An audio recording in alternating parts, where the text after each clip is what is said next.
Vamos agora falar de assunto internacional. Aqui no Live na França, o futuro do governo ainda é incerto, após o primeiro-ministro do país renunciar por causa das eleições parlamentares deste mês. Mesmo assim, Gabriel Attal e o gabinete ficarão no poder de forma interina até os novos ministros serem indicados. Priscila Yazbek, nos conte então sobre esse momento de transição.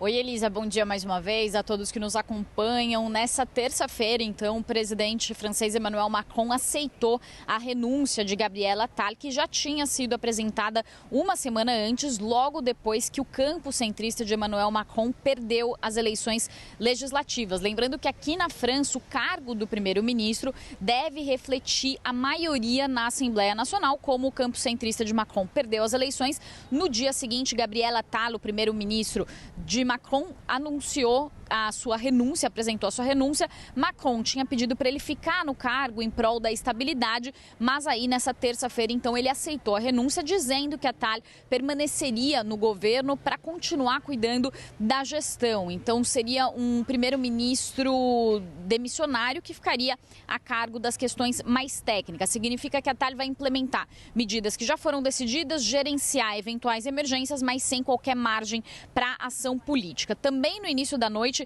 Gabriel Attal deu uma entrevista a uma emissora francesa e ele disse que ele vai cumprir a função de proteger os franceses e fazer com que o Estado continue funcionando, lembrando que em poucos dias a França receberá o mundo, se referindo, claro, aos Jogos Olímpicos que começam na sexta-feira da semana que vem. E ao ser questionado sobre o período que ele vai permanecer como um primeiro-ministro interino, ele disse que na reunião que eles tiveram, Macron com seus ministros, que foi a última reunião em que ele estava oficialmente no cargo de primeiro-ministro, que aconteceu ontem pela manhã. Nessa reunião, Macron tinha falado que já houve casos em que primeiros ministros aqui na França, desde a instauração da Quinta República em 1958, ficaram como interinos por cerca de 10 dias, em períodos anteriores até semanas, e essa foi a resposta dele, portanto, indicando que talvez ele continue aí pelas próximas semanas nesse cargo de primeiro-ministro como interino. Só para finalizar, Elisa, a esquerda que venceu a eleição, aquela coalizão formada